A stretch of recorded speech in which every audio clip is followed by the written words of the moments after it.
Hey everybody, and welcome back to Ready Steady Play. And I'm here today to talk to you about Castle Von Loghan, which is a new game that's just coming to Kickstarter. This is a prototype version that we've been given so that we could have a play of Castle Von Loghan. But before we do that, I'm going to explain to you the rules and how you set up the game and what you can sort of expect from it.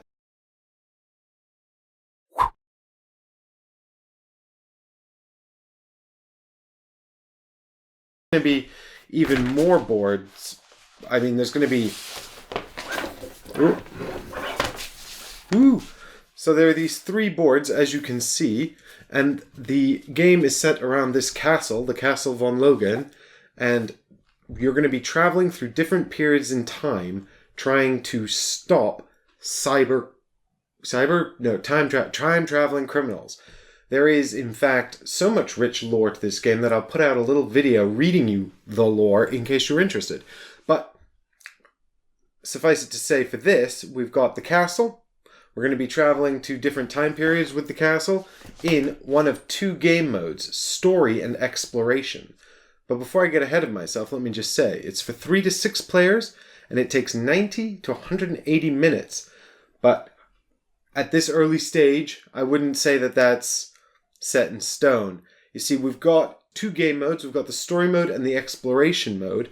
And the story mode for the prototype is here. It's this deck of cards, and you'll play through these in order, unveiling a story as you go.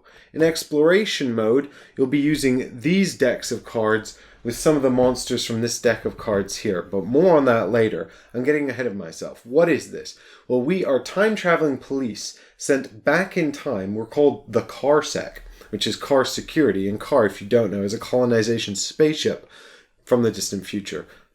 If you want to know more, check out my lore video. In the meantime, we have traveled back in time to stop crimes being committed in time, and we'll find out more as we go through this story deck. What can we expect from traveling through time? We can expect to use all of these decks of cards, these player boards, and these contents of these player bags, which are more decks of cards and tokens and things, in order to make decisions as we encounter different events through time, and to fight off monsters that will be coming and trying to kill us and our party. Of course, we'll be gaining experience and loot that will help us along the way. So, let's have a look at the setup and components for Castle Von Loghan.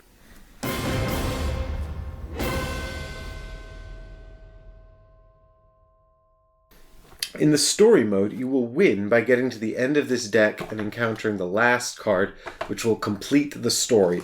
Now, I'm told in the retail version of this product, there will be many story decks, and they might even interplay to form a full campaign mode. However, in this prototype, we just have the one deck, and it ends when we get to this last card. Oh, no spoilers. The exploration mode, which is a competitive mode in which you are still traveling as a group of adventurers through time, but you will also be competing to kill the most monsters, or rather, to do the most damage and claim the most trophies from your kills. So in exploration mode, the game will end when one of 3 things happens. You run out of monsters to kill, you run out 20 event cards, or the entire party dies, in which case the person with the most trophies will be the winner. As I mentioned, Castle Von Loghan is an adventure game where we will explore the world as a party of adventurers moving as a group. And I have this group token here, which represents our movement as we go around the board. I've also got this leader token. I've got a bunch of little markers here that'll go on the board to track our hit points and our clarity. Here you can see our hit points tracker and our clarity tracker. There's our hit point marker there and our clarity marker there. We can never have more than 15 hit points, and we have a shared life pool as a group. We can never have more than 10 clarity points either, and we share clarity as well. And as we spend these resources or lose these hit points, these will move down the track. And if the clarity reaches 0, we'll start losing hit points. And if the hit points reaches 0, then we've lost the game. I've got here random events that are going to come up over the course of the game in 3 difficulties. You'll notice that the difficulties, the events here, match the events on the board. We've got a set of green ones, blue ones, and red ones in escalating difficulty levels. And as we explore the map, we'll be encountering these random events, some of which will conjure nasty monsters from corresponding piles of cards here. We've got green, blue, and red monsters. And if you're eagle-eyed, you will have spotted that we've also got green, blue, and red treasures, which we will get as a reward for defeating these monsters in combat. We've also got a special set of treasure cards here, which includes set items and unique items we get for special events. And we've got a deck of boss monsters here as well, who represent special characters that pop up as part of the story mode, or bosses that come out from time to time during exploration mode as well. In story mode, we'll be using all 4 of these decks, but in exploration mode, you will not be using the story deck. You will only be using the boss monsters as random enemies that jump out from time to time. All of the decks, with the exception of the story deck, should be shuffled during the setup of the game. These 2 don't need to be shuffled, but you can, it doesn't matter. What I've got here is probably the most important thing in all of Castle Von Loghan, and it's the character boards. So this is Forsenthal the Tactician. You can see here I have a special character ability which allows me to block the summon of an enemy except for boss enemies. So this can help us to thin the pack as we grind our way through this dungeon. We've got here a combat ability to draw a combat card. We've also got a little cap here. We have to have 6 clarity to use this ability, and we have to spend 4 energy spheres to use this ability. This ability doesn't have a clarity cap at all, but we have to spend 2 clarity in order to use it. Now, what are energy spheres? Well, this is our tracker here for energy spheres. It's a currency that powers our super robot suit from the future that helps us to do really cool things like sneak up on people and not die all the time. There's also a loot tracker up here. These are like dragon kill points, and this will tick up. As you go through reward phases, this will tick up. And every time you take a piece of loot during the reward phase, this will tick down again. So make sure you take what you really want, or you might not have the points to get what you want when you really need it. More on that when we get to the treasure phase. Here we've got a reminder of what you can do in what's called the refresh phase, but more on that when we get to the refresh phase. You'll also notice here that there's a backpack. This holds 6 small items, and you can keep these face down to keep them hidden from your teammates. Those are inverted commas, I don't know if you can tell. Also down here we've got the 4 large item slots. Each character can carry 4 large items. You've got 1 in each hand, 1 on your belt, and 1 on your back. So you can equip a sword and a shield, or 2 swords, or a big 2-handed weapon. Whatever you want, really. And these represent the 2 hands you're using. This represents having it on your belt and having it on your back. But these are pretty much capable of holding any large thing. You can have another weapon slung across your back, and you can have another thing on your belt. You can swap these in and out during combat for different effects and things like that. But I would point out that if you pick up a 5th large item, you'll have to discard one of the 4 that you're already holding.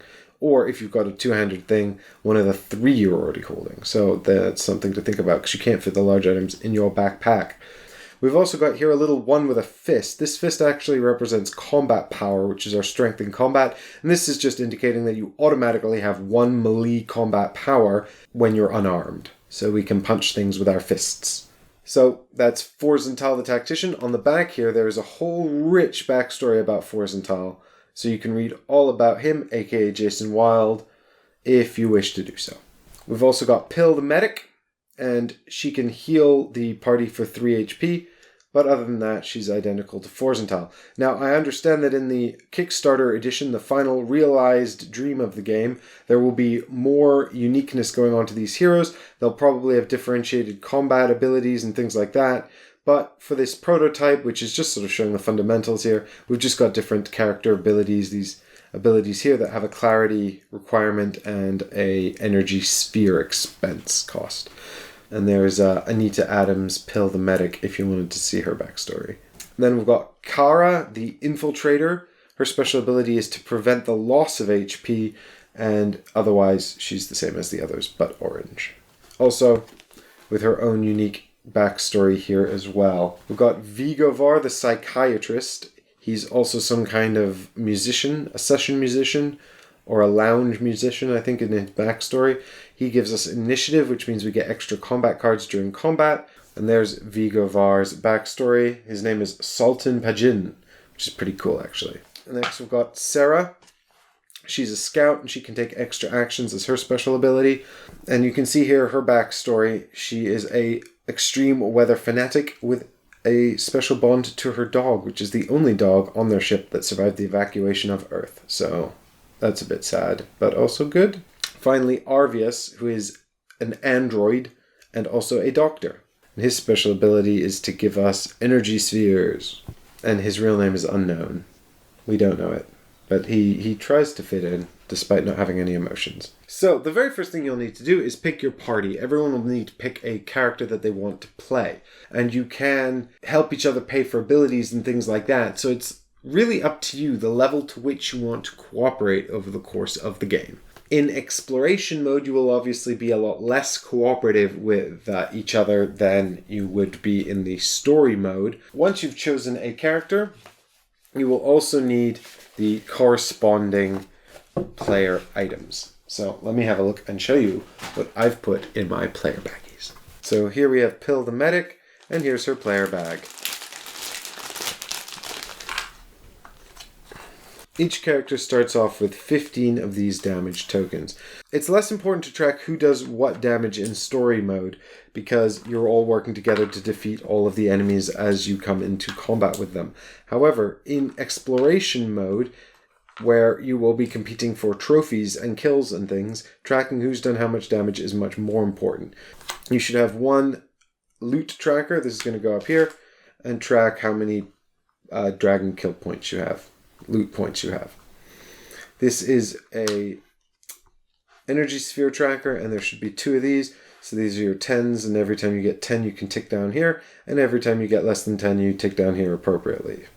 This is just the single digits. There we go, now I've got 57. You should also have 4 decision cards, which look like this, and these 4 decision cards will have A, B, C, D, and these will help you to make multiple choice decisions in secret as the events come up, but more on these when we get to the event phase. You will also have a combat deck like this. Now, I have been advised in the final retail Kickstarter version of this game that these will contain cards and compositions unique depending on your character class. However, here in this prototype, they are all the exact same, which is fine. They are here to demonstrate the mechanics of combat. In this deck, you will have different combat cards, which are very importantly defined by a priority value here. So this is Hit, which is a priority 2 card. These are typically good and represent you striking your enemies. We've also got a critical hit, which is another special kind of priority 2 card. Then there is a miss. This is a one-off, and it's bad, and you can only get rid of it by recuperating. More on that later. But here we've got parry. This is a priority 1 card. Priority 1 cards are played at the start of combat and typically give you some kind of bonus that you get for putting those down. Here we've got more various kinds of attacks. Here we've got something called a counter. Now this is a priority 3 card. As you can see, there's a 3 here. And what this means is that this is actually representing the damage your enemy has done to you after you have hit them in the face during priority 2 step a bunch of times. So priority 2 is you hitting them, and priority 3 is them attacking you back. And you're going to get these counter cards into your hand, and they're going to cause problems for you if you don't get rid of them. But more on how you do that when we get to combat. This 8 is how you get rid of them, by the way. This here is the leader token, and this is used for denoting who is currently the leader of the group. It's some kind of crown. We've also got here clean tokens. These are clean tokens, that's why they've got a little man with a brush on them. And when you complete a room, you'll put this down just to note that you've completed the room. Of course, you're capped by the number of tokens, so once they're all out on the board, you'll have to remove the tokens that are furthest from you. The prototype also comes with this metal coin, because flipping a coin is something that happens a bunch in this game, and so it's nice to have a cool coin like this to flip. Here in my snack bowls of power, I have 3 different kinds of exploration tokens as well. And when we explore a room, I will draw 3 random tokens, being careful not to look at the underside. Ideally, you would have them in a bag or a mug or something where you can draw them out without looking at them. Then you want to stack them with the eye side up. So, for example, I would put 3 of these green search tokens here in this room, like this, and we would leave these here until we searched the room or collected them all, or moved to a different board. However, because I don't actually have enough of these for the entire board here in this prototype, I'll just leave them in the bowls of power for now. We will be able to reveal them as we explore rooms to uncover different bonuses or penalties. So when you're starting the game, all you have to do, you don't start with any gear or equipment or anything like that. You start with 5 energy spheres. So you're going to set your energy spheres to 5. You start with no loot tokens. So you set your loot thingy here to 0. And you're going to start here on the KarrSec pod. On the Yuli past forest map. Where our adventure begins. So with this in mind, let's have a look at a sample turn. Note that I'm going in alone here as the medic pill, but of course this game is 3 up, so I would never actually be doing this all by myself. I'd have friends.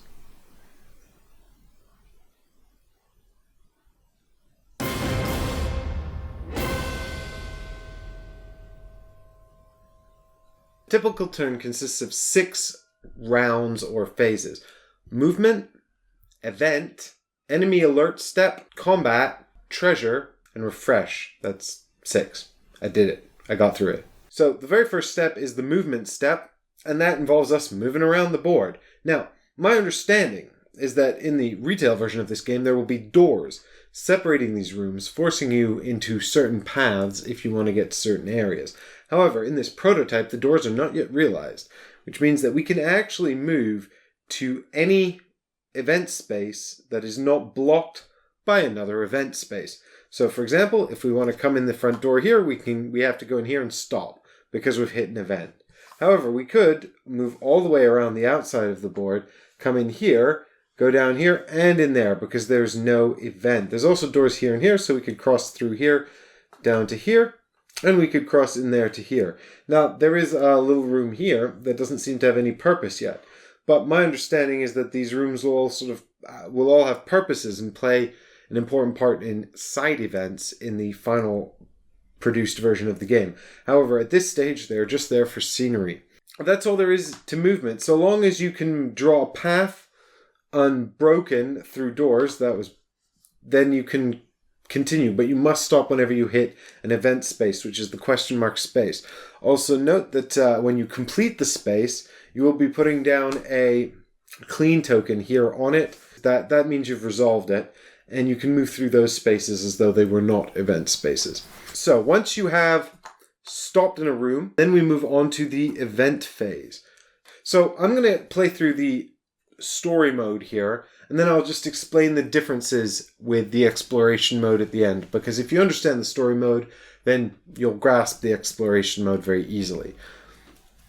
But this here says, do not remove the cover until the start of the game. So really, before I go adventuring, I should just remove this here. And this gives me the first event. So I'll just read this card and go through it. So up at the top here, I've got a bunch of flavor text that's going to introduce me to the world and what's happening and what's going on. This will present a scenario which will give us a choice. In this case, we're welcomed to the castle by a crazy man who then asks us to follow him inside the castle.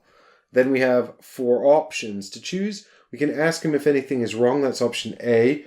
B is ask him about scientists he mentioned. C is just to follow him through the gates. And D is to refuse to follow him.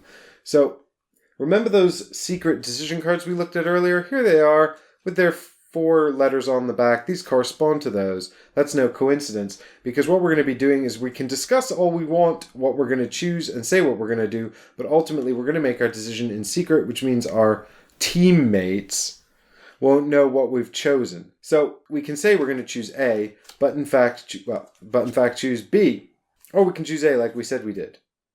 It's really up to us. But once everybody has locked in a decision in secret, we will then all simultaneously reveal the decisions we've made. In this case, Pill has decided to cross her arms and stay put. Then, following everybody's reveal, we'll flip over the card which will tell us the outcome of the 4 decisions. The way this works is that each decision outcome will be enacted once per player that chose it. So for example, in a 3-player game where all 3 players picked A, there's a bit of flavor text here telling you what happens, and then it says nothing happens. But let's say we'd all chosen D, which is to cross our arms and just stare at him. we'd lose 3 clarity, because we'd lose 1 clarity 3 times, 1 for each player that made that decision. In a way, we're playing this as a group because we have shared hit points, we have shared clarity and all of that, but we're also allowed to make our own decisions.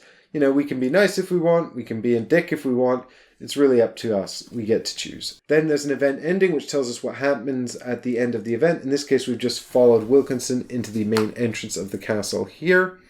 And then it says move into the first room and draw and resolve event number 2. So the party has moved into the first room here, and then we would draw and resolve event number 2, which means we're going to go back to the event deck here. We'll draw the next card immediately, and this will tell us some more flavor text and give us another scenario to choose with more outcomes and another event ending. Now this says proceed to the move phase. So at the end of this event, this is sort of our introduction. We've had 2 sort of story events now. What we're going to do is move into the standard game. So we're going to start with a move phase, which has us moving around the castle. And we can see here that the top of the story deck is now giving us instructions as well. It says remove this cover when you've completed 2 random events. During the next event phase, resolve the event card under this cover. So we are now going to wander around having random events around the castle until such a time as we've completed 2, and then we can proceed with the next story event. So what happens when we have a random event? Well, we move into an event room. You'll choose an event from the colored pile that corresponds to the room that you're in. We then go into this event deck. Now you can just get rid of this cover. It's not got any purpose at the moment, and just take the one off the top. But we actually like to keep these on top to keep the information hidden. So we'll just slide out the bottom event there. And then it's just like we looked at with the story events. What we'll do is we'll read the flavor text of the random event here. Then every player will make a choice based on their options. Here we can press buttons. And we'll flip this over. The outcome of our choices will be here. Again, each will happen once per player that chose that. It might be something specific. For example, in this case, every player who chose B will gain 5 energy and draw a green treasure card. Great.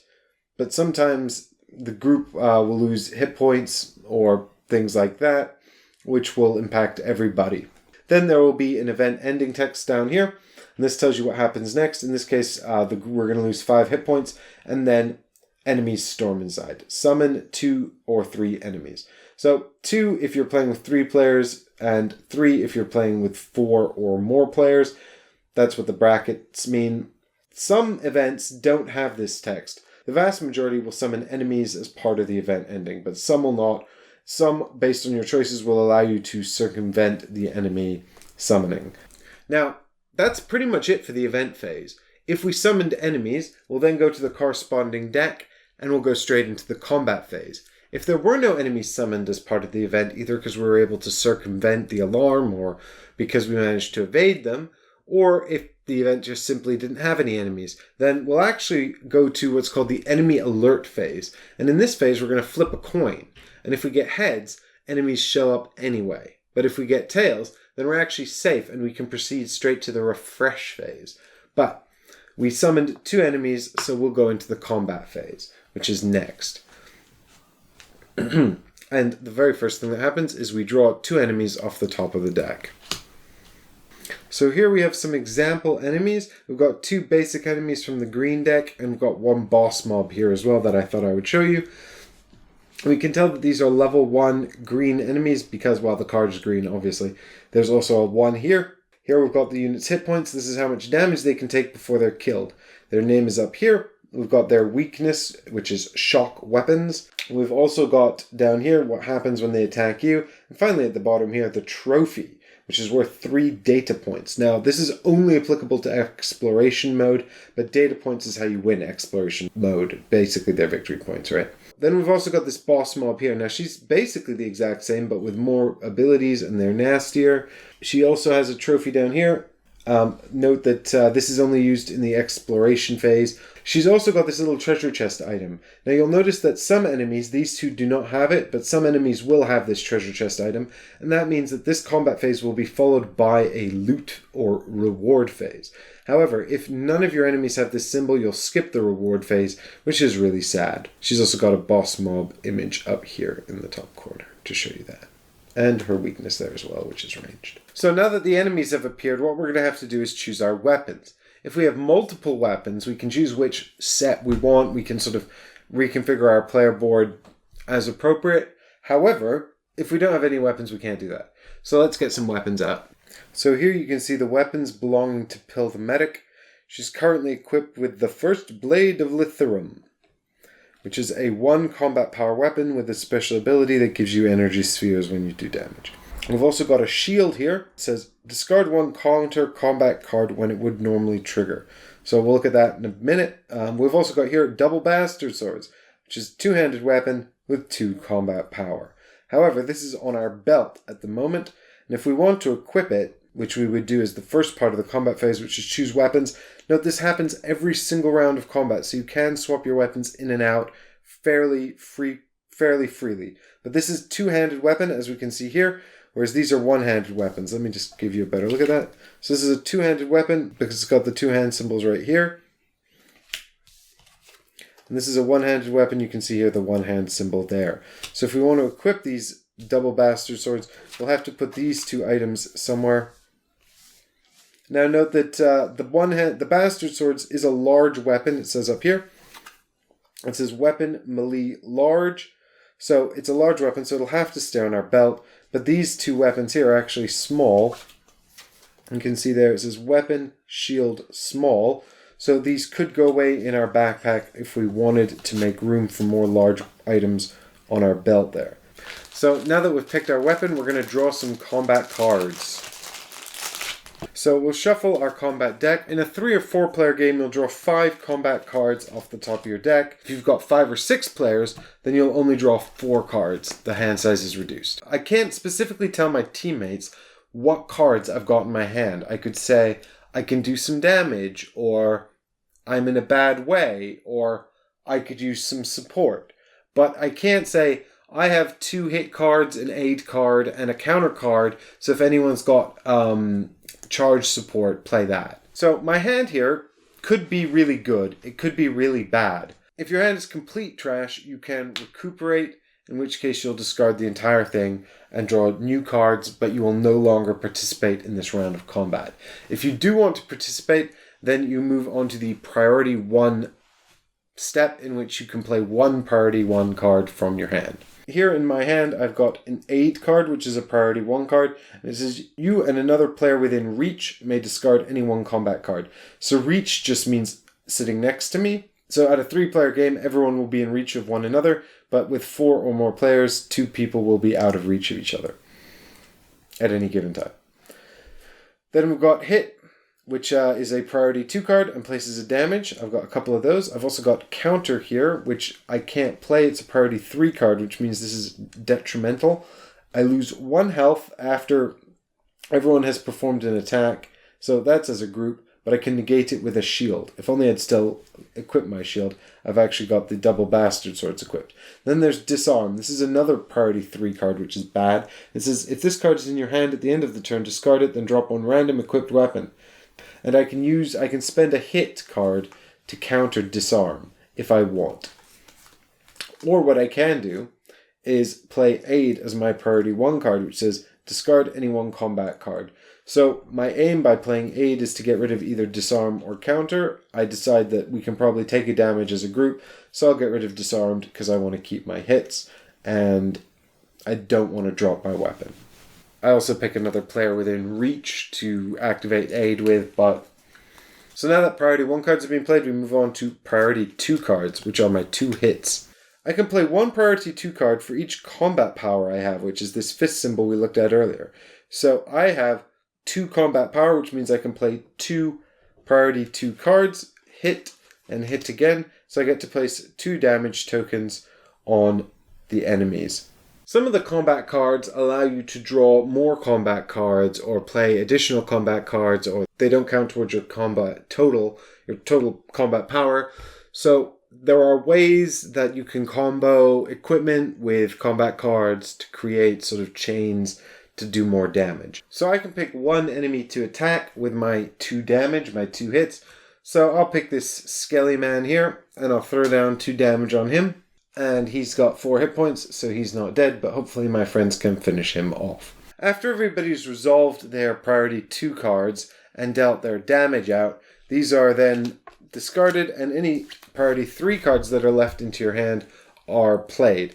Now, if you have any shields or anything like that, you can use them at this time to affect your priority 3 cards. But if you don't, then you have to play all of the priority 3 cards in your hand that are left and enact their outcomes. In this case, counter says that I lose 1 health after everybody is attacked, and then we can discard it. So 1 health is lost, and this will be discarded here into my discard pile. And then the enemies attack. We'll go through their attacks. Princess Scala summons extra monsters as well. She's a bit of a complicated boss monster, so we won't look at her attack in detail, but she also has us lose 2 hit points. So we lose 2 hit points. The thief steals our energy spheres, so those go down. And finally, the skeleton also takes away another hit point as well.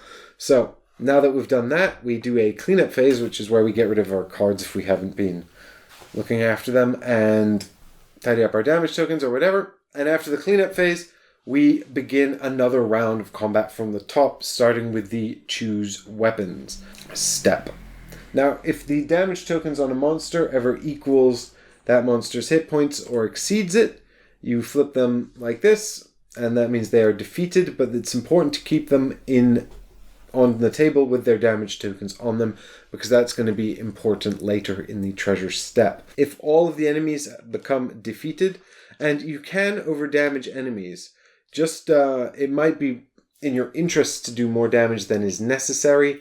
So once all the enemies are defeated, we move on to a loot or treasure phase if any of them had this treasure symbol. If none of them had the treasure symbol, we move on to the refresh phase. Note that if there is a step in the reward phase, which is trophies, collect trophies. If you're playing in the exploration, that's only for exploration mode. And if you're playing in exploration mode, you'll always do that phase.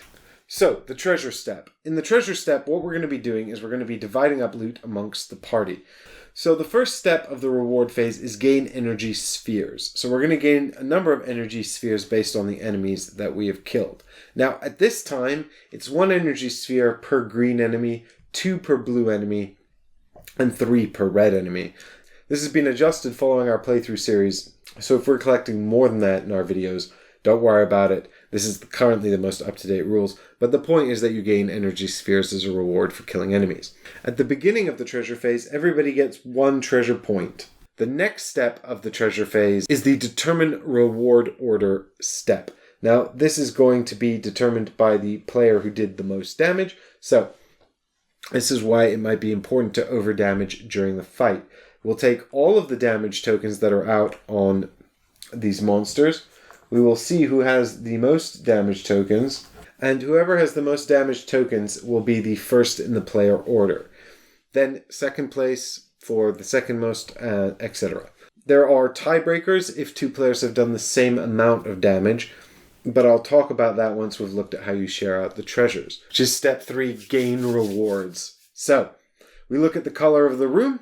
We pick the appropriate treasure deck. So this was a green fight. So we'll take green treasures. 1 per player. Every player gets 1. So I'm playing with 3 people. The players can then look at their treasure card and decide what they think about it.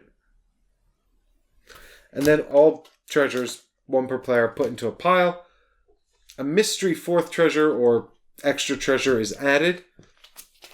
Then those treasures are taken and shuffled by the leader of the group. So the leader will flip over the top of this treasure deck, and whatever it is, the player who did the most damage can decide whether or not they want it. It is their decision to pass or purchase the treasure item.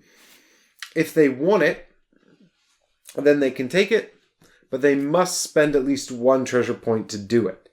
So now that they're down to 0, they can no longer gain any more treasure. If the first player passes, the choice then moves to the second player. If that player passes, the choice moves to the third player about whether or not they want the item. Now they might be waiting because they know what they saw themselves and they wanted that, so they might be waiting to see if that comes up, or maybe they simply don't want it, or they want to keep their treasure point. If 2 players are tied for damage and they both want the same treasure, then a bidding war begins where they can bid treasure points on the item. Whoever has the most treasure points can go the highest, but then must spend them if they win the item. If they're unwilling to bid treasure points, or they both have just 1 treasure point, for example, then they can either decide to flip for it, or the leader can choose. If the leader chooses, then the leader could be one of these players and they just choose themselves, but that's just the way it's going to go. Ultimately, somebody's got to break the tie. Note that leader rotates, so everyone is going to get a chance to be leader anyway. But once the loot has been determined who it goes to, that person loses 1 of their treasure points or more if they were bidding on it, and then the next one's revealed, and so on until we go through all of the treasure cards. Any that were not purchased by players are shuffled back into the treasure deck at this point. After treasure's been divided up, then we get to the trophy phase. So this is where we choose which trophies we want from the battle. Note that this is exploration mode only, but the important thing to note is that the turn order remains the same. So the person who did the most damage can pick the trophy they want, followed by the player who did the second most, and so on, with everybody taking turns picking a trophy that they want until the trophies run out. And when you get a trophy, you get your data points, which are listed on the card there, but what you want to do is put that into your player mat so you can keep your super secret hidden from the other players who are trying to gyp you to the most data points at the end, because they're not your friends in this mode. After we've completed the combat phase, we move on to the refresh phase. Now this happens after combat, and it gives us a bunch of different actions that we can take. Each player gets to pick one, starting with the leader. The first action we can take in the refresh phase is rest.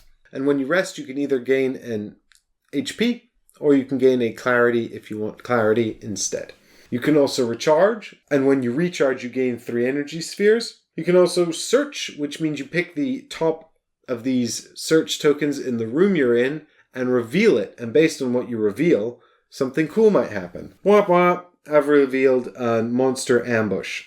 And so what I'm going to have to do is draw an enemy from the appropriately matching colored deck. So in this case, I'll draw a green enemy. And this enemy is going to become what's called a lurking enemy, and he's going to sit on top of the appropriate event deck.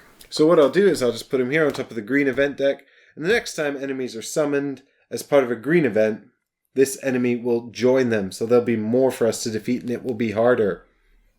However, there are lots of nice things in here as well. For example, this is Gobbly, who's a goblin that sells us things.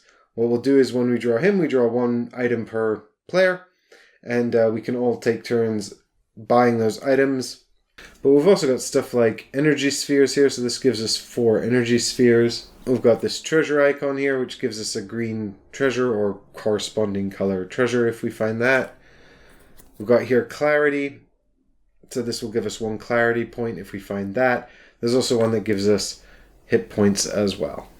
So the final act we can do as part of the refresh phase is sneak, and sneak allows us to go and check out nearby rooms. If we sneak, we can take 1 treasure card corresponding to the color of the room.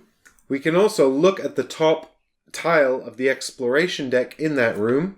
So we get 1 treasure of the appropriate color. We can look at the top tile of the exploration deck, and we can also then have to check to see whether or not we set off an alarm. We can pay 4 energy spheres and just ignore that, because our suit can make us invisible and sneaky. But if we don't want to pay the energy spheres because we want them for something else, then we can take a sneak check to see if we're successful. It's a heads or tails again, with the wrong side summoning enemies. And note that these enemies will become lurking enemies and sit on top of the appropriate event deck, waiting to jump you the next time the event summons enemies. Everybody gets 1 of those refresh actions, and following that there is then a disenchant step. This is where we can get rid of treasure items we don't want. We can disenchant any number of the treasure items we have, large or small, and we gain energy spheres equal to their value -2. Every treasure has a value on it. For example, this lance is worth 3. It's a two-handed weapon, and if I were to disenchant it in the disenchant step, I would gain 1. After we've disenchanted, we pass along the leader token. This goes to the player on the left. Then we check our clarity. If our clarity is 0, then we take a hit point of damage because we have no idea what we're doing anymore. Our head is completely fogged.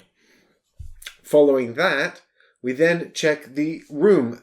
If we've cleared the room, we've defeated the event and the monsters and we've resolved it. Even if there's some of these search tokens, exploration tokens left there, we put down one of these clean tokens to show that the room is now clean. And so what the clean token means is that we can move through this room freely. We can stop there and we will have resolved this event. And this room will count as empty for this foreseeable future. I imagine this will be a lot more relevant once the locked doors and specific sort of events for rooms are implemented. But there is a finite number of clean tokens. So if we clean too many rooms and we run out of clean tokens, oh no, I've got none left. Then what I do is if I need clean tokens, I start removing the tokens furthest from the group in order to replace them at the other side. So note that monsters are not shuffled back into their respective decks. So if you go to draw green monsters and you've murdered them all, then you draw blue monsters and then red monsters. Similarly, if you murder all the red monsters, then you go back down to blue monsters. It's the same with treasure. If you ever run out of treasure, you'll notice some treasure cards say, destroy this. That doesn't mean tear the card up, that just means remove it from the game. But if you ever run out of treasure cards, then you replace them with the next nearest color. So if you run out, or go down. So if you run out of blue, go to green. If you run out of green, go up to blue. If you run out of red, go to blue, etc. And that's pretty much it for story mode. We've all got these abilities which we can use at any time, provided we meet the clarity and we've got the energy spheres for it. I would also point out, and the premise is you can use your ability once per turn. You can help each other pay for your abilities or things. You can trade energy spheres at any time except during combat. So you can't change energy spheres during combat, but at any other time you could trade energy spheres. So if, for example, after the combat round, the medic wants to heal the group for 4 energy spheres, someone else could just pay for it. They could just pay 4 and use the medic's ability for her if she didn't have any left. You can't trade combat cards or decision cards or anything like that, but you can trade loot as freely as you want. You can trade energy spheres as freely as you want as well. So that can you can create your own little bartering society. So the story mode ends when you get to the end of this story deck, but the exploration mode is a little bit different. So in exploration mode, you're going to be working a lot harder to keep your information secret because not everybody is on the same team. You're trying to get data points, etc. So remember, you can keep your small items hidden. The other big difference with exploration mode is the boards. So the boards will change as part of story mode when you're instructed to do so. And when the board changes, you simply just clear all the tokens off it, and then you just try to put yourself in the equivalent room of the next area. So you just try to find the closest equivalent room, and you're there now in a new time. So that's pretty cool. In exploration mode, you won't get the prompts from the story to tell you when to proceed to the next time zone. So what you'll do instead is you will pay. You'll have to pay. You have to pay 10 energy spheres per character to transport to another time zone, time area, period in time, time frame. I will be joined tomorrow by Ben and Ollie as we make our way through the prototype story mode here. So I hope you'll come back tomorrow and join us for that adventure. Thanks for watching.